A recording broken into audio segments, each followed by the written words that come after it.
아멘. 이 시간 살아계신 하나님께서 예수 그리스도를 구주로 믿는 우리가 모여 예배드릴 때 성령께서 역사하시고 은혜와 복을 내려 주실 줄 믿습니다. 이 믿음을 가지고 있는 우리에게 하나님께서 이렇게 말씀합니다. 손을 벌려서 저와 함께 고백하겠습니다. 여호와는 우리에게 복을 주시고 우리를 지키시기를 원하며 여호와는 그의 얼굴 우리에게 비추사 은혜 베푸시기를 원하며 여호와는 그의 얼굴 우리에게로 향하여져사 평강 주시기를 원하노라 할지니라 하라. 믿으시면 아멘. 어느덧 2024년하고도 둘째 주를 맞이했습니다. 또한 그 둘째 주 통화에서 우리 교회가 함께했던 많은 분들이 지난 시간들을 돌이켜보면 모두가 다 은혜라고 고백합니다. 진짜 은혜는 뭐냐 하면 하나님이 믿어져야 되고 또 하나님이 믿어지기에 우리 앞에 놓이는 어떤 시련과 환난도 이겨낼 수 있는 힘뿐만이 아니라 때가 되면 하나님의 영광이 드러나는 믿음의 사람을 쓰임받을 때 우리 하나님의 영광을 돌리게 되고 우리한테 은혜가 있습니다. 물론 역사 속에서 우리 일제나 6.25 때 어쩔 수 없이 겪게 되는 고통과 아픔을 맛보는 민족이긴 합니다. 또 지금도 개인적으로 부모 때부터 일어난 일들 혹은 더 올라가서 조상 때 일어난 일들 때문에 고통받는 이들, 부모의 아픔 때문에 자녀들까지 고통받거나 혹은 자녀들의 문제가 발생함으로 부모들의 삶에 어려움이 가득한 경우를 보게 됩니다. 이런 모든 것들을 이사야서는 뭐라고 이야기하냐면 다 맞춰주겠다. 그리고 새로운 은혜를 주시겠다라고 약속하시는데 오늘 여러분이 읽어드릴 말씀이 그렇습니다. 그러면 언제 누구에게 어떻게 라고 생각할 때 이 말씀이 기록된 것은 이사야 선지자인데 이 이사야 선지자는 약 BC 600년 후반에 이렇게 활동하는 사람입니다. 이가 이야기한 건 뭐냐 하면 좋은 소식도 있지만은 결정적인 그 이야기였습니다. 지금 유다 나라가 있고 이스라엘, 북이스라엘 있는데 너희 두 나라가 다 망한다는 겁니다. 어느 신이 책임다고 해놓고 그 나라와 민족을 망한다라고 예언하는 그런 신이 어디 있겠습니까? 대다수는 축복해 줄게, 잘되게 해줄게라고 이야기합니다.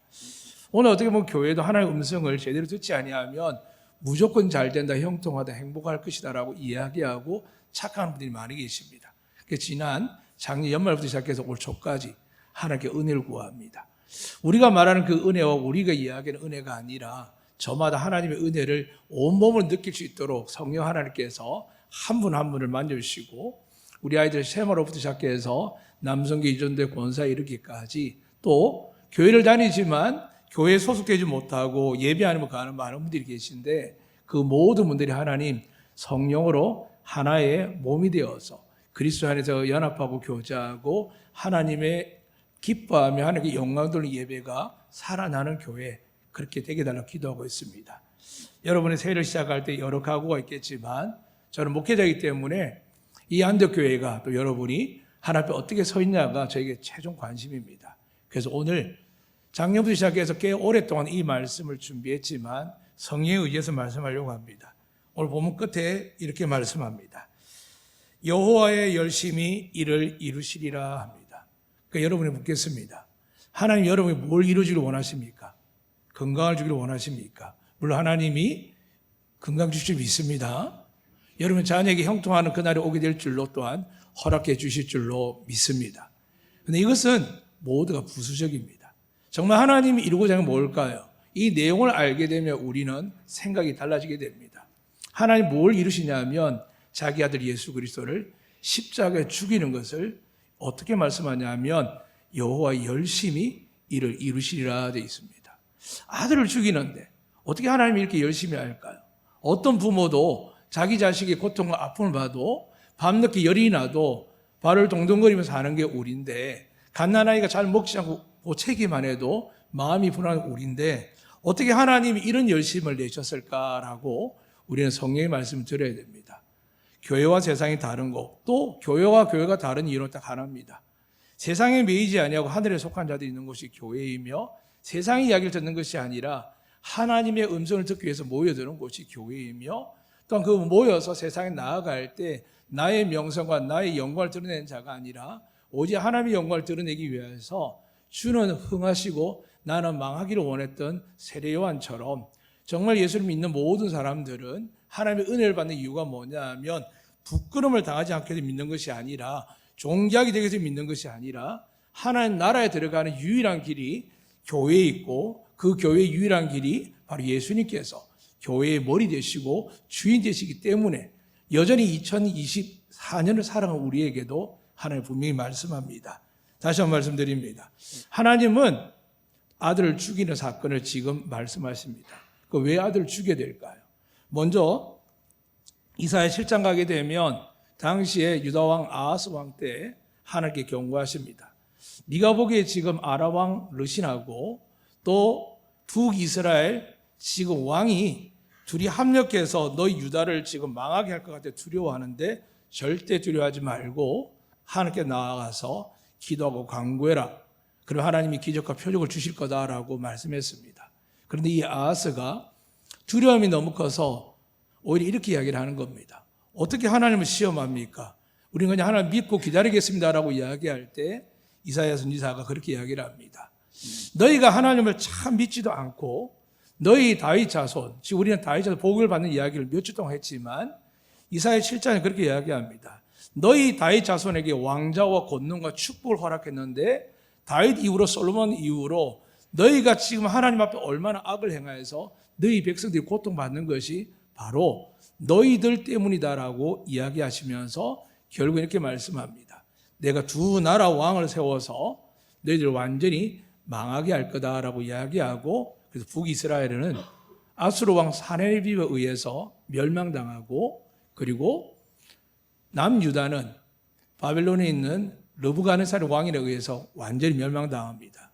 그러고도 끝나지 않고 페르시아에 의해서 또다시 침공을 당하고 여러분이 잘 아는 그리스 문명을 갖고 있는 그리스 온 지역이 함께 연합한 헬라 제국에 의해서 또 침략을 당하고 마지막으로 로마에서 침략당하다가 그나마 종교적 땅이었고 그들의 영적 자존심이며 마지막 그들이 의지할 곳인 예루살렘이 정복되면서 예루살렘 돌아나 남기지 아니하고 무너지고 성전도 빼앗기게 되고 이제 여러분 아시는 것처럼 황금돔이라는 그 모습의 신상이 지금까지도 하나님의 성전이어도 예루살렘 성전을 대신해서 그 자리에 있습니다.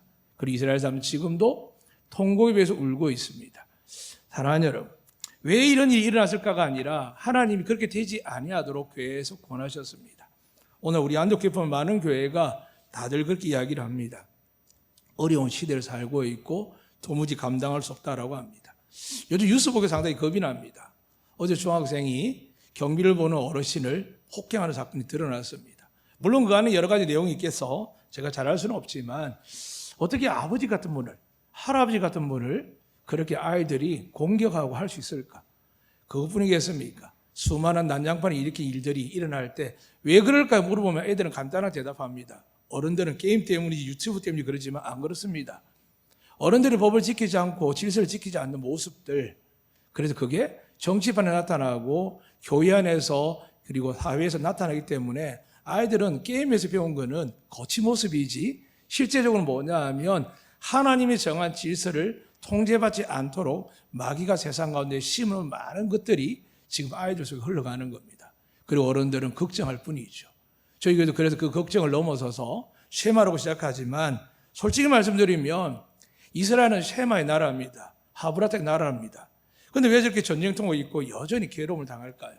다윗의 왕권은커녕 작은 땅덩어리 안에 살아가기 힘들어서 그것마저 두려워서 가자지구에 장막을 치면서 저렇게 두렵게 살고 또 더 이상 공격받기 싫어서 하마스라는 그 존재 테러 집단을 찾아내어서 죽이려고 저렇게 혈안하는데 우리 영상에서 보지 못하는 수많은 악한 행위들이 그들이 행할 때 정말 저렇게 해서 평화가 올까라고 생각하게 됩니다. 사랑하는 여러분, 다른 차이지만 우리도 마찬가지입니다. 군사력을 강화하고 나라가 정부 지도자가 잘하면은 이 나라가 잘 될 것 같고 우리 아버지들이 어머니들이 직장생활을 잘하면 문제가 없을 것 같지만 그렇지 않습니다. 분명히 깨달아야 될 것은 하나님이 다스리지 않는 곳에는 하나님의 은혜가 없는 것이 정답입니다. 여러분이 새해를 시작하면서 다시 하나님의 은혜가 가득하시기를 주의 이름으로 축복합니다. 그 은혜가 뭘까요? 좋은 이야기만 듣고 나한테 유익한 이야기 들을 때 은혜겠습니까? 아닙니다. 오죽해서 바울은 자기 몸을 쳐서 굴복시키다 되어 있습니다. 그것도 안 되니까 그는 그렇게 고백합니다. 오호라 나는 공고한 몸이로다. 이 사망의 몸에서 누가 나를 건져낼까? 나는 죄인 중 괴수라고. 어떻게 보면 이스라엘 이후에 12사도 외에 하나님을 가장 존귀하게 쓰는 사람이며 지금까지도 온 땅에 복음을 전하는 일에 모든 일을 다하는 크게 쓰임받은 사람이 사도 바울인데 하나님 나라도 갔다 온 사람입니다. 성령을 받는 사람이고 그가 죽은 사람도 살렸고 병든 사람도 살리고 하는 수많은 기적을 베푼 사람입니다. 그런데 그가 왜 그렇게 고백했냐면 이유는 딱 하나입니다. 나도 하나님 나라에 못 들어갈 수 있겠다는 생각이었습니다. 오늘 많은 사람들이 당연히 들어간다 생각하도록 저 같은 목회자들이 은혜를 굉장히 많이 설명했습니다. 그런데 그 은혜가 어떻게 주어졌고 그 은혜를 지키기 위해서 우리가 어떻게 살아야 되는지에 대해서는 희미하게 가르치는 겁니다. 그리고 결국에는 일만 생기고 어려움만 생기면은 교회가 무너지지 않도록 교회 공동체가 경제적이든 숫자적 어려움을 겪지 아니하려고 자꾸 인간적인 방법을 동원하게 됩니다. 그래서 점점 피곤해지지요. 지난 한 해 동안도 그렇고 올해 초에도 저를 찾아온 많은 선교사 목사님 계셔서 대화를 나누었습니다. 목전도 안 왔습니다. 목사님 어렵지 않으세요? 서울도 경기도도 경남도 전라도도 너무 어렵고 옛날 같지 않습니다. 선교사님도 그렇게 말씀합니다. 너무 힘이 듭니다. 사랑하는 여러분, 힘든 게 정상일까요? 힘들지 않는 게 정상일까요? 힘든 게 정상입니다. 왜 그럴까요? 하나님께서 공중권을 잡은 것을 누구에게 위탁하셨습니까? 천사에게요? 교회예요? 아닙니다. 공중권을 잡은 마귀 같다고 했습니다. 그러니까 가정마다 직장마다 수많은 어려움이 있는데 이 공중권을 잡은 마귀가 판을 치지 못하도록 하나님의 특별한 은혜 주신 데가 있습니다. 그래서 성경이 이렇게 말씀합니다. 음부의 권세가 이기지 못하는 곳이 있다고요. 어딜까요? 교회입니다. 교회의 음부의 권세를 이기지 못하는 권세가 있는데 그 교회를 지칭한 사람이 누구냐 하면 베드로였습니다. 왜 그런 복을 받았을까요? 베드로는 처음 예수님 만났을 때 이렇게 고백했습니다. 기적을 체험했지만 예수님 나를 떠나세요 그럽니다. 보통 기적을 체험하면 어떻게 합니까? 붙들려고 합니다. 은혜를 받으면 붙들려고 합니다. 근데 베드로는 어떻습니까? 은혜를 받고 기적을 눈앞에 보았는데도 불구하고 예수님 앞에 무릎 꿇고 제발 떠나세요 그럽니다. 무슨 이야기일까요? 하나님의 교회 나와서 은혜 받게 나온 사람들은 먼저 깨닫는 건 뭘까요? 내가 왜 이렇게 살았을까? 왜 이렇게 부족할까? 눈을 들기도 어려워서 제일 뒤에 눈물 흘리는 성경에 기록된 사람처럼 가슴을 치며 애통하는 그런 마음을 가진 사람들과 오히려 저 같은 목회자나 항조이들이 나와서 당연하게 오르락가락 하면서 앉아서 농담하고 이야기하고 차 마시면서 하나님을 향한 집중된 마음이 아니라 이미 벌써 헛들어진 마음으로 또 찬양도 마찬가지입니다. 열심히 찬양하자 끝나자마자 마음이 헛들어지는 경우가 얼마나 많은 줄 모릅니다. 왜 이런 일들이 일어날까요? 간단합니다. 이스라엘에게 경고했거든요. 나를 찾는 자도 없고 나를 구하는 자도 없기 때문입니다. 그래서 저는 안덕교회를 섬기고 있고 책임질 수밖에 없는 위치에 있기 때문에 작년 안에 그렇게 기도했습니다. 그럼 하나님 어떻게 해야 될까요? 우리 교회도 그렇게 흘러가다가 안덕교회 목사라고 장로님이라고 권사라고 잘 이름 올려서 봉사하고 지나가서 하나님 앞에 당연히 설 줄 알았는데 하나님께서 아니라고 이야기하면 어떻게 하죠? 라고 물었을 때 하나님의 답은 간단했습니다. 주의 음성이 들리게 하듯이 회개하라 천국이 가까웠느니라 하시는 겁니다. 그러니까 천국을 모르면은 회개해야 된다는 겁니다. 천국을 알고 있어도 회개해야 됩니다. 왜냐하면은 하나님 내 나라 이 나라가 아니지만 이 땅에 살 동안 그 나라가 유지될 수 있도록 만든 영적 땅이 어디냐면 믿음의 사람, 여러분이 거하는 가정과 여러분 있는 직장과 그리고 우리 공동체가 하나님의 권능과 능력을 힘입기 위해서 교회 모여서 참된 예배를 드릴 때 우리 영이 약해져 있고 믿음이 약해져 있을 때 성령이 공동체에 임하시면서 우리의 영과 혼과 관절 골수 쪼개기까지 변화시키는 곳이 교회입니다. 믿으시면 아멘. 그런데 교회 와서 이걸 못 느끼면 어떻게 될까요? 사람들이 이렇게 이야기합니다. 교회가 믿음이 성령이 그건 착각입니다. 방금도 우리 장로님 기도하셨지만 인격적으로 만나야 됩니다. 근데 여러분 인격적으로 만나서 성령을 안 받으면 어떻게 될까요? 정작 주기에 예수님이 성령을 받으라 그랬고 인격적인 이야기는 우리 삶에서 중요한 부분이긴 하지만 그 인격적인 이야기하면 오른편 강도는 천국 못 갑니다. 인격적으로 거듭난 적이 없습니다. 창녀들도 마찬가지고 세리도 마찬가지였습니다. 예수님과 함께 있으면서 변화된 삶을 살긴 했지만 온전할 수 없었습니다. 제자들은 말할 것도 없고요.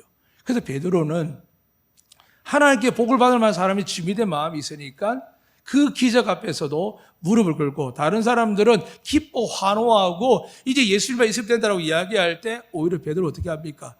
저를 떠나세요 그럽니다. 왜요? 정말 하나님 믿는 사람은 하나님의 역사하면 어떻게 될까요? 두려움이 가득합니다. 정말 하나님 여러분 믿으면 어떻게 될까요? 여러분 자녀의 행동들이, 우리의 삶이, 우리의 말투와 행동들이 어떻게 느껴질까요? 두려워지기 시작합니다. 내가 이 시간에 TV 봐도 돼? 내가 이 시간에 이런 일을 하고 있어도 돼? 내가 이 시간에 이런 일들을 공유하고 돼? 아이들에게 게임을 못하게 하고 인스타나 페이스북을 못하게 하지만 정작 어른들 어떻습니까? 정말 그 시간에 아이들이 우리 아버지가 지금 기도하고 있구나, 우리 엄마가 지금 말씀 읽고 있구나, 지금 하나님을 위해서 저렇게 간절하게 우리에게 뭔가를 주려고 하는구나 라고 이루어지는 것이 얼마나 되겠습니까? 아무리 목이 외철해도 앞에서 목사 가정조차도 분주한 사역 때문에 아이들 만날 시간이 많지 않습니다. 그래서 작년에 하나님께 묻고 또 물었습니다. 그래서 하나님 말씀하는 겁니다. 여호와 열심히 이룰 것이다 라고 이야기합니다. 그래서 가만히 이 말씀 속에 핵심을 계속 몇 달 동안 묵상하는 가운데 그럼 하나님이 이루신 게 뭘까? 정말 하나님이 이루신 게 뭘까를 알아야 여러분이 그 하나님의 은혜를 받게 되고 하나님이 약속한 하늘의 신령한 복과 땅의 기름진 복과 무엇보다 가정에서 부부 간에, 부모 자식 간에, 형제들 간에 하나님이 평안을 주셔서 사는 날이 얼마인지 모르지만 행복하게 하시는 것이 하나님의 은혜인데, 그 하나님이 이루신 그 일을 알고 믿어야 이 일이 우리에게 일어난다는 겁니다. 오늘 이 시간 성령께서 그 일이 여러분에게 들려지게 하시고 믿어지게 하시기를 축복합니다. 오늘 말씀 읽어드리도록 하겠습니다.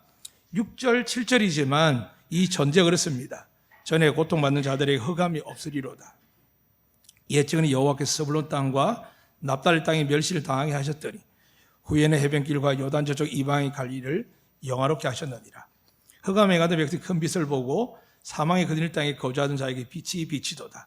주께서 이 날을 장성하게 하시며 그 즐거움을 더하게 하셨으므로 추수하는 즐거움과 탈취물을 나눌 때 즐거움같이 그들이 주 앞에서 즐거워하오니 이는 그들의 무겁게 맨 멍에와 그들의 어깨의 채찍과 그 앞처의 막대기를 주께서 꺾으시되 미디안의 날과 같이 하셨음이니이다. 어제리 싸우는 군인들의 신과 피 묻은 그곳에 불에 석같이 살라지리니 이는 한 아기가 우리에게 낳고 한 아들 우리에게 주신 바 되었는데 그의 어깨는 정사를 메었고 그 이름은 기묘자라 모사라 전능하신 하나님이라 영결하신 아버지라 평강의 왕이라 할 것입니다. 그 정사와 평강의 다음이 무궁하며 또 다윗의 왕자와 그의 나라에 군림하여 그 나라를 굳게 세우고 지금 이후로 영원히 정의와 공의로 그것을 보존할 것이라. 만군의 여호와 열심히 이를 이루시리라 되어 있습니다. 한 절만 읽어드리겠습니다. 어지러이 싸우는 군인들의 신과 피 묻은 그곳이 지금 멈춰졌습니까? 이스라엘은 여전히 목숨이 불꽃처럼 피었다 사라지는 현장에 살고 있습니다. 그럼 이 말씀이 2000년 예수님께서 그 앞에 또 700년 전에, 약 2700년 전에 이사야로 예언되었고 그 대상이 한 아기가 태어나서 다 이룰 것이라고 했는데 왜 이스라엘은 지금도 전쟁을 겪고 있고 죽임을 각오하며 서로 죽이고 살리고 하는 일에 지금 저렇게 살아갈까요? 다르게 이야기하면 여러분의 부모님들이 예수 믿는 행복해, 은혜가 충만해라고 이야기하지만 우리 아이들은 왜 그것을 믿지 못하고 공부하는 일에, 학원 가는 일에, 세상 일에 마음을 빼앗기고 그것조차도 부모조차도 말기지 못하고 이렇게 지나갈까요? 우리 역시도 이스라엘에 겪고 있는 고통을 우리도 겪고 있습니다. 하나님이 계시면서 예수 믿는데 왜 이런 일이 계속 일어나냐라고 반문하는 겁니다. 그 반문이 해결되지 아니하면 새해에도 여러분 그냥 불탑에 가서 탑을 돌든지 삼천별에서 뭔가 잘 이룰 것 같은 불신자와 다를 게 없습니다. 그들은 아직도 이루지 못했기 때문에 스스로를 해탈하려고 노력하지만 우리는 이미 하나님께 우리가 할 수 없는 일이기에 여호와 열심만이 우리를 구원할 수 있기에 복되게 하기 위해 하나님께 말씀을 선포하셨거든요. 그러면 사랑하는 여러분, 이 여호와의 열심을 다시 말씀드립니다. 그분의 열심은 때가 되면 하나님의 자녀들이 더 이상 고통과 아픔과 슬픔을 당하지 아니하도록 완전하게 구원하고 그분의 나라 안에 여러분과 저를 하나님이 자기 자녀 삼는 그 나라가 바로 하나님이 이루고자 하는 일이셨습니다. 믿으십니까? 그 나라가 여러분이 아는 것처럼 천국입니다. 그런데 그 천국이 오늘날 우리에게 얼마나 소중한지를 물어보는 겁니다. 이것을 모르는 이스라엘 백성은 한때는 예루살렘 성전을 지어서 그것이 하나님의 임재를 맛보긴 했지만 더 큰 고통이 뭔지 아십니까? 그 예루살렘 대해서 응답하지 않을 뿐만이 아니라 그걸 의지하려고 했던 그 성전이 무너져 없어지는 겁니다. 믿는 자의 큰 고통이 뭔지 아십니까? 처음 믿을 때 은혜가 되고 기쁨과 감사가 눈물이 나는데 세월이 지나고 항존력이 되고 나면은 네, 아멘입니다. 그렇습니다라고 이야기하지만 마음 깊은 곳에서 가정의 문제, 자녀의 문제, 건강의 문제, 경제의 문제, 수많은 문제를 안고 있으면서 교회 와서는 직분자로 이야기하지만 그 속은 일반 성도보다 더 못한 사람들이 훨씬 많습니다. 좀 더 솔직히 이야기하면 큰 교회 목사님 잘 모르겠습니다. 대다수 작은 교회 목사님들은 자식 걱정 때문에 마음이 힘들어합니다. 자녀들이 좋은 대학 가고 싶어도 가능하면 국립가라고 좋겠는데 아이들 꿈을 쫓아서 살이 간다고 하면 그 뒷바라지 때문에 교회 헌금조차 못해가지고 근심 걱정하는 이들이 대다수의 성도입니다. 왜 이렇게 되었을까요? 분명히 하나님은 예수를 십자가에 못 박으시고 다 이루었다라고 말씀하시던데 왜 우리의 인생은 이렇게 겉으로는 거룩하고 아름답게 예배드리면서 달라질 것이라고 믿고 올 한 해도 다시 시작하지만 여러분이 믿는 대로 올해도 별 수 없습니다. 올해도 달라질 게 없습니다. 그것은 단 하나의 이유 때문입니다. 하나님의 열심을 깨닫지 못하면 달라지지 않습니다. 그럼 이제 하나님 열심을 이야기하겠습니다. 왜 예수님을 그냥 보내셔서 통치하게 하시지? 왜 예수님을 십자가에 죽이셔야 했을까요? 통치하는 의미는 인간들을 죽지 않고 다스려야 한다는 겁니다. 그런데 하나님은 죄로 인해서 이렇게 말씀하셨습니다. 욕심이 잉태하고 죄를 낳게 되고 죄가 장성하여 죽음에 이르게 됩니다. 이 죄의 결과도 하나님의 은혜입니다. 만약 죽지 않고 죄를 계속 범하면 지금 3대만 해도 저렇게 북한에 큰 고통이 임하는데 또다시 김씨 열족이 계속되면 어떻게 하겠습니까? 우리가 바라보는 거에 러시아도 그렇습니다. 한 사람이 법을 바꿔가면서 그 KGB라는 무서운 그 조직에 의해서 단련된 사람이 모든 경제권과 군사력을 동원해서 지금도 통치하고 있으니까 저 미국보다 더 많은 자원들과 넓은 땅을 갖고 있고 수많은 예수 그리스도의 문화와 문명이 가득한 영적 땅임에도 불구하고 지금 불안과 염려에 살아갑니다. 결국은 러시아가 우크라이나를 공격하는 역사까지 일어나게 됩니다. 그뿐이겠습니까? 불안함이 가득한 겁니다. 그럼 우리가 어떻게 됩니까? 하나님 법칙이 하나입니다. 하나님이 기뻐하는 자는 하나님 날개로 덮어주시겠다 약속하셨습니다. 믿으시면 아멘. 우리 모두가 시련과 환난 고난 앞에 있지만은 하나님을 믿는 자녀에게는 이 은혜와 복을 주시겠다는 겁니다. 내가 스스로 피하고 내가 스스로 노력하는 복, 앞서 말씀드린 것처럼 아무리 인격을 달고 노력을 해도 여러분의 감정을 공격하고 감당치 못하는 일들과 모욕을 당하게 되면 그 인격이 어떻게 될까요? 아무 소용이 없습니다. 그러나 하나님의 성령을 받게 되면 어떻게 될까요? 뺨을 때려도 왼뺨을 돌려대고 오리를 가자고 억지로 이야기해도 심리를 가게 되고 지금 이것마저 주고 나면 내게 아무것도 없는데 불쌍함 줄 수도 있겠지만 나를 고소하고 나를 위협해서 달라고 할 때도 그 사람의 속옷까지 벗어주라고 하는 예수의 말씀이 우리 행해지게 됩니다. 이걸 어떻게 가능하겠습니까? 성령을 받으면 가능할 줄 믿습니다. 성령을 받으면 상대방의 실수와 잘못과 그들의 죄가 보이는 것이 아니라 성령을 받으면 내 죄가 보입니다. 다시 말씀드리면 그럼 베드로가 왜 하나님께 이렇게 귀하게 쓰임받았느냐? 그가 하나님을 만났을 때 하나님을 알고 계셨습니다. 자기가 죄인이라고 고백하는 사람 어디 있었습니까? 베드로밖에 없었거든요. 이 바울조차 사울 때에는 자기가 의인인 줄 알고 예수 믿는 사람을 죽이고 다녔거든요. 고발하고 다녔습니다. 그런데 하나님이 이 탁월한 베드로 전후서밖에 쓰지 못하는 이 베드로보다 신약의 3분의 2를 기록하고 있고 오늘 여러분과 저에게 생명의 복음을 구약을 온전히 깨닫게 하는 이 놀라운 역사를 한 왜 바울에게 이 권세가 하지 아니하고 여리고 무지하고 어부의 삶을 살았던 베드로에게 갔을까요? 이유는 하나입니다. 자기가 죄인인 줄 아는 겁니다. 작년도 올해까지 그런 마음이 계속 드는 겁니다. 다 하나님께서는 너희들 죄인이라고 이야기하고 내가 은혜로 구원한다고 이야기하는데 죄인들이 별로 없는 겁니다. 뭐 그까짓 그 정도. 그리고 과거에 했던 생각과 행동들이 계속 밀려오는 겁니다. 여러분이 잘못만 있는 게 아닙니다. 교회를 이끌어가는 목회자와 교회 지도원 장로님들이 당회를 통하여서 분명히 죄가 발생하게 되면은 권면하고 책망하고 바르게 세워나가야 되는데 불구하고 제 스스로 그랬습니다. 제가 하나님께 은혜를 받다 보니 잘 될 겁니다. 하나님이 알아서 치유할 겁니다라고 생각했는데 하나님의 말씀을 이야기하지 못했기 때문에 그분들이 하나님의 사랑한 자녀임에도 불구하고 앞으로 점점 강팍해지고 가다가 결국에는 천국에 못 갈 지경까지 갈 수 있는 그 상황들을 그래도 하나님께서 안도교회를 깨닫게 하기 위해서 말씀하셨습니다. 여러분이 미워서 여러분의 삶을 핍박하고 정죄하기 위해서 하는 이야기가 아니라 오늘 하나님께서 이스라엘을 구원하기 위해서 몇 번이나 아닙니다. 너희가 내 암탉이 병아리를 모으듯이 얼마나 했는지 아느냐고 하시는 것처럼 하나님은 여러분을 향하여 우리 모두를 향하여 날마다 모으려고 애썼습니다. 그런데 우리가 정녕 그 모아드린 하나님의 품 안으로 들어가서 아버지의 날개 아래에서 그리스도 안에서 살아가고 있었느냐를 돌아보게 하시는 겁니다. 결국 우리가 해야 될 게 무엇이겠습니까? 성경에 기록된 대로 돌아봐야 됩니다.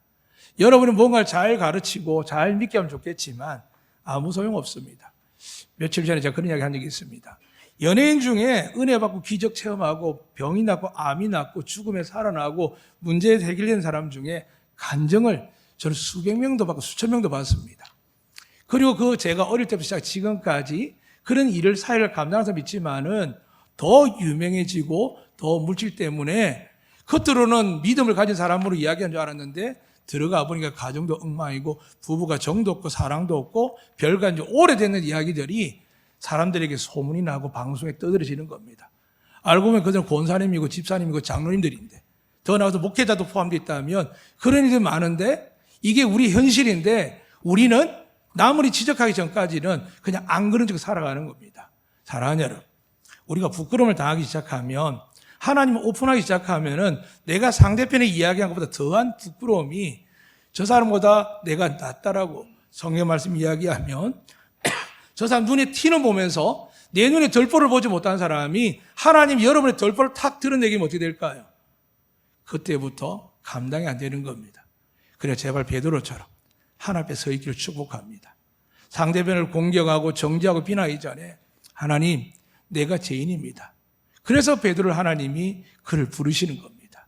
그가 예수님을 배신하고 정오하고 맹세까지 했지만 그가 왜 돌이켜졌을까요? 가룟 유다는 자기가 예수님을 선택한 겁니다. 다시 이야기하면 가룟 유다는 내가 의인이라는 겁니다. 오늘 현대교회도 많습니다. 내가 목사니까 장로니까 권사니까 이 정도 하면 내가 의인이라고 생각하는 사람 너무 많습니다. 그래서 하나님 말씀하는 겁니다. 우리가 의인이 아니라는 걸 다시 깨닫기를 원하는 겁니다. 우리 안에 죄가 있음을 깨닫게 하시고 우리가 그것을 놓쳐버리면 하나님의 영이 떠나갈 뿐만이 아니라 오늘 약속하신 것처럼 여호와의 열심히 우리에게 구원을 이룰 뿐만이 아니라 다윗을 들어 사용한 것처럼 여러분과 여러분 자녀에게 새해에도 하나님의 권능과 능력으로 축복을 더하사 부끄럽지 아니하도록 높여주실 줄로 믿습니다. 그러기 위해서 우리가 다시 돌아가야 됩니다. 과거는 잊어버리라는 게 아닙니다. 과거는 기억해야 됩니다. 어떻게 해요? 내가 죄인이었는데 하나님의 은혜로 변화되었다는 것을 기억하고 또 돌아봐야 됩니다. 내가 그럼 지금도 거룩할까? 말로만 법적으로 거룩하지 마음의 중심은 하나님 보실 때는 우리 마음속에 과연 하나님의 이 거룩함이 있느냐라고 생각하는 겁니다. 다시 말씀드리면 비교할 바 없는 증거를 이루십니다. 그게 바로 예수님의 십자가의 죽음입니다. 오늘 성경 읽으니까 이스라엘에는 아기가 태어나면 다윗처럼 되어서 전쟁을 이기고 영원한 평화가 올 줄 알았는데 오늘 성경이 그렇지 않습니다. 다시 한번 읽어드리겠습니다. 7절 말씀을 제가 읽어드릴 때 귀를 열어 들으시기 바랍니다. 그 정사와 평강의 다이 무궁하며 또 다윗의 왕자 그의 나라에 군림하여 그 나라를 굳게 세우고 지금 이후로 영원히 정의와 공의로 그것을 보존하실 것이라. 이게 여호와 열심이라고 하셨습니다. 사랑하는 여러분, 이스라엘에 지금 보존되는 거 사람들이 그렇게 이야기하면 저렇게 살 것 같으면 나는 저 나라에 안 산다고. 잊지 마시길 바랍니다. 하나님이 관심의 나라를 구원받을 길이 있습니다. 다시 말씀드리면 인류 역사 속에서 이스라엘 외에는 어떤 나라, 민족도 국가도 존재하지 않습니다. 대한민국 공유가 70년 좀 넘었습니다. 미국 200년 좀 더 됩니다. 중국 얼마나 더 되겠습니까? 그러나 모든 나라들이 근대에 일어난 것처럼 때가 되면은 이 나라가 지속적으로 유지할 거라고 사람들이 생각할 줄 몰라도 성경만 보면 알고 세계사를 보면 압니다. 다 없어집니다. 그런데 어떤 나라만 살아있습니까? 2000년 전에 나라를 잃어버렸던 이스라엘이 온 세계에 흩어질 그 디아스포라 같은 그 민족들이 다시 하나님을 사모하며 이스라엘 작은 땅을 사서 지금 나라를 세우는 겁니다. 없어질 줄 알았거든요. 2000년 동안 살았는데 어떻게 나라가 생기겠습니까? 근데 그들은 동일한 이스라엘 나라를 세우고 그전에도 다윗 왕국을 꿈꾸는 것처럼 그들이 국기를 다윗의 별로 만들어 놓았습니다. 사랑하는 여러분, 오늘 말씀을 잘 기억하시기 바랍니다. 지금 이후로 영원히 그것을 보존한다고 하십니다.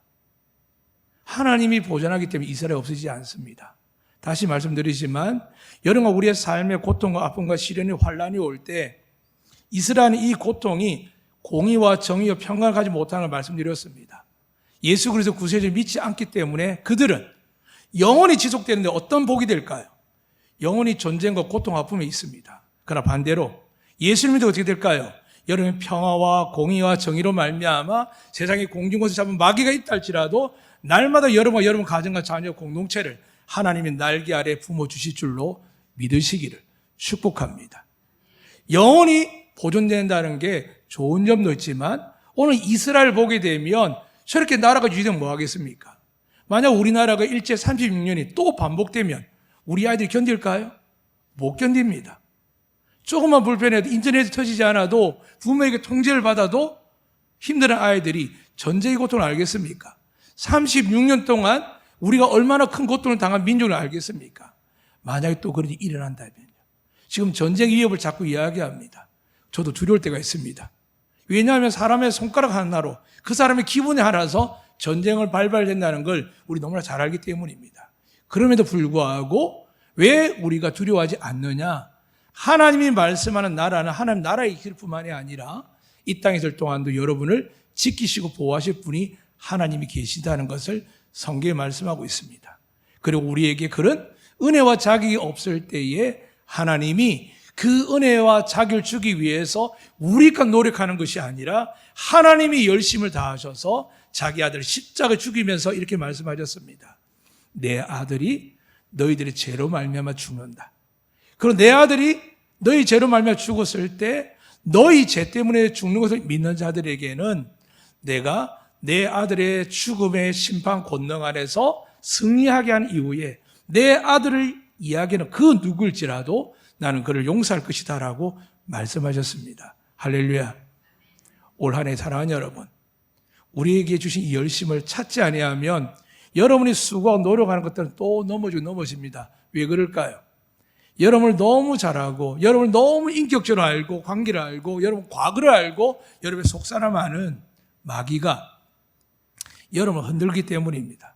그런데 여러분이 주님 주신 말씀을 믿음으로 말미암아 진리의 영이 성령께서 여러분에게 임재하기 시작하고 내가 느끼기 시작하고 믿어지기 시작하면 어떻게 될까요? 세상에 어떤 불행과 환란이 와도 여러분이 헤아릴 수 없도록 하나님께서 올 한 해 지켜주실 줄로 믿습니다. 그럼 여러분 무엇을 향해 가셔야겠습니까? 하나님 왜 날 이렇게 사랑하셨을까라고 깨달으시기를 축복합니다. 지금의 불행과 환경과 아픔이 아니라 그분의 은혜가 아니어서 이미 10번도 망했습니다. 저희 사랑하는 딸이 며칠 전 제가 휴대폰에 대해서 정리를 했습니다. 왜 했냐면 자기도 모르지만은 그 세계를 모르니까 인스타다 여러 가지 하면서 제가 쭉 팔로잉을 쳐다보니까 위험 요소가 가득한데 본인이 그렇게 생각합니다. 저는 관계 안 해요. 관계를 안 맺어요. 근데 어느 순간 어떻게 될까요? 이제 중학교로 들어갑니다. 중학교에서 찾아옵니다. 너 왜 나 팔로잉 안 해? 그러면 거절할 수 있는 아이가 몇 명 될까요? 여러분도 강한 힘의 직장 상사가 와서 이거 부탁하는데 해줄래라고 했을 때 거절할 사람 누가 될까요? 우리는 과거에 그런 시험을 많이 받았습니다. 술 먹어, 담배 펴, 이게 직장이야, 이게 군대야라고 이야기했을 때 맞아가면서 직장에서 성질을 포기하면서까지 믿음을 가졌던 사람들이 하나님이 어떻게 되었는지를 우리는 똑똑히 보았습니다. 근데 어느 순간 이 모든 것들이 무너졌습니다. 저 같은 목회자들 은혜 좀 받았다고 우리 율법 아래 떠났습니다. 은혜 아래 있습니다라고 이야기하면서 은혜가 율법 없는 은혜로 만들었습니다. 사랑하는 여러분, 예수님이 말씀하셨습니다. 율법은 1.1획도 없앨 수가 없습니다.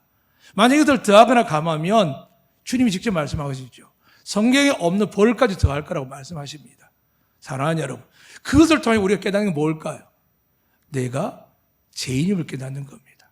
아이들이 성령을 받으면 어떻게 될까요? 엄마 때문에 아빠 때문에 왜 그러셨냐고, 왜 우리 삶이 이렇게 맞느냐 이야기하다 그게 아니라 어떻게 견뎌내셨어요? 왜 우리를 그렇게 사랑하셨어요? 왜 우리를 안 버리고 끝까지 책임지셨어요?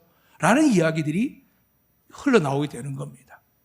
불만 많고 힘들게 한 남편도 마찬가지입니다.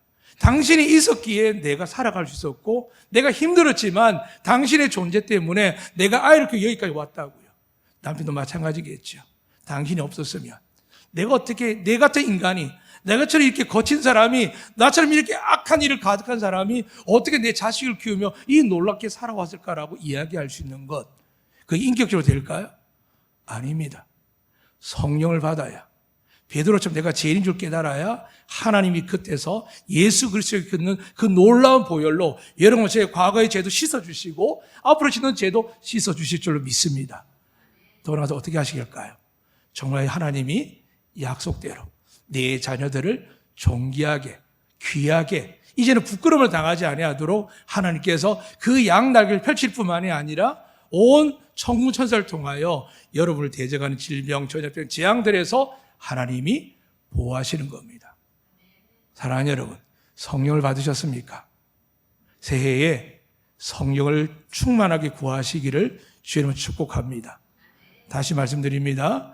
어린아이도 어린이까지 이곳에 있고 여러분의 입술로 그래도 예수 그리스도를 하나님의 아들로 나의 구세주로 고백할 수 있다면, 남들 앞에 이야기 못해도 그래요 하나님 한번 해볼게요 라고 하던 모든 사람들은 성경이 이렇게 기록합니다. 성령을 받지 않고서는 예수 그리스도를 구주라고 시인할 수 없습니다. 여러분이 이미 성령 받은 줄로 믿으시기를 축복합니다. 더나 이제 이 어둠의 세상에서 하나님께서 그 죽으심과 그 부활과 그 성취하신 말미암아 우리에게 주시고자 하는 열심이 있습니다. 바로 하나님 나라입니다. 내 아내가 실족하지 아니하도록, 내 남편이 실족하지 아니하도록, 지금까지 내게 부신 내 자녀들이 실족하지 아니하도록 뭘 하게 될까요? 너 공부 그렇게 되겠니?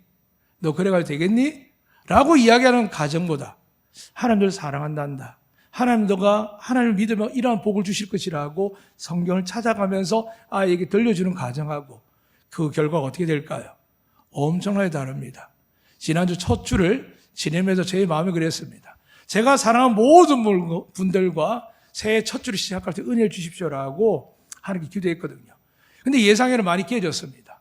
처음에는 화가 났습니다. 아, 더 이상 안 되겠다. 다 잘라버려야겠다. 저런 식으로 예수 믿고 저런 식으로 하게 되면은 그들이 아무리 인간적 이야기와 은혜받은 이야기해도 이거 하나님의 권위 앞에 도전이라는 생각이 거의 일주일 이상을 제 마음에 찼습니다. 겉으로 웃고 있고 말은 안 하지만 하나님 이대로 가도 될까요? 라는 생각이 작년부터 있었기 때문에 최소한 예배위원들만큼은 우리 부목사님과 우리 찬양위원들과 장로님들과 권사들만큼은 정말 하나님 앞에 하나님 두려워하고 예배에 참여하고 이 예배를 사모하게 해주세요라고 기도했던데 그게 완전히 첫 주부터 깨어졌습니다. 한 번 권사님 그러더라고요. 새해 되면 기도 열심히 하게 해달라고. 근데 몸이 아파서 못했대요. 제가 그 말을 어제 들으면서 저도 고백할 뻔했습니다. 저도 새해부터는 정말 구별되고 정결한 주의 종들과 함께 하나님께 참된 예배로 새해를 시작하고 싶습니다라고 다른 욕심도 아니고 그 욕심을 가지고 기도하고 있었거든요. 그런데 그게 무너진 겁니다. 그런데 무너졌는데 살아나는 게 있었습니다. 너 힘으로 안 되지. 네 생각으로 안 되지. 내가 나의 열심으로 네가 나에게 순종하고 나에게 엎드리면 내가 한 사람도 버리지 아니하고 내가 그들을 돌이켜서 하나님의 사람으로 내 백성으로 내 기업으로 내 축복으로 삼아 주실 것이다 라는 말씀을 제 안에 주셨습니다. 할렐루야. 여러분 가운데 하나님 절대 버리지 않습니다. 믿으시면 아멘. 그렇지만 죄인인 것을 다시 한번 살피셔야 됩니다.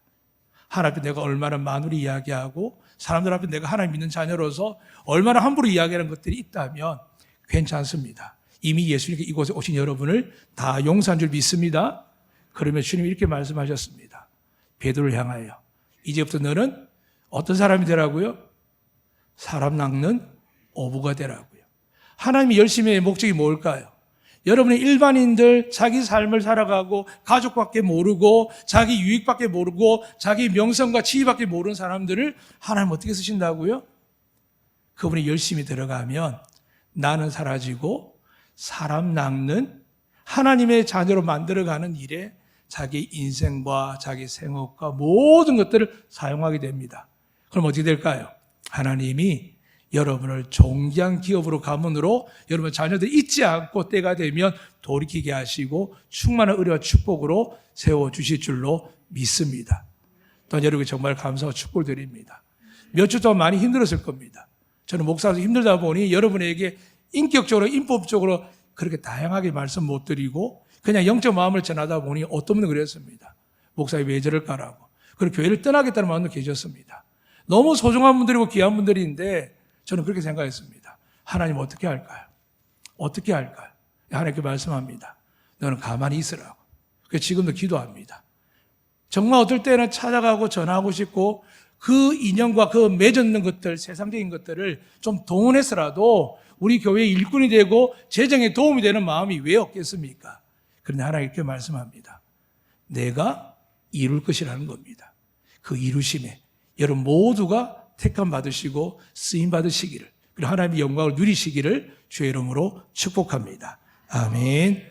살아계신 하나님 아버지, 이 시간도 세상의 수많은 교회 가운데 하나의 교회가 아니라 세상의 수많은 교회 속에서 하나님 찾으시고 세상의 수많은 그리스도인이라는 사람들 속에서 하나님 정말 찾으시는 베드로와 같은 사람들을 우리 안덕교회가 되게 하시고 이것을 모임이 되게 하사 새해에는 우리 주신 모든 재능과 은사와 축복들을 사람 낚는 일에 쓰임 받아서 하나님의 택하심이 그 열심이 오직 천국에 있음을 깨달아서 우리 삶을 하나님 앞에 맞출 수 있도록 순종할 수 있도록 살아가게 하여 주시옵소서.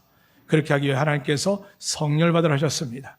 우리가 아무리 지식적으로 배우고 습득하고 노력하고 인격적으로 다가간다 할지라도 하나님 우리가 성령을 받지 않고서는 충만하지 않고서는 일이 불가능하며 오히려 베드로의 길을 가다가 회개하는 은혜가 아니라 가련의 자리 회개하지 아니하고 멸망의 길을 가는 것을 보게 됩니다. 하나님 우리 모두가 이스라엘 고통 가운데 있는 그 민족이 아니라 예수로 말미암아 평강과 은혜와 기쁨이 가득한 하나님의 자녀로 백성으로 살아가게 하여 주시옵소서. 감사하며 예수 그리스도 이름으로 기도드리옵나이다. 아멘.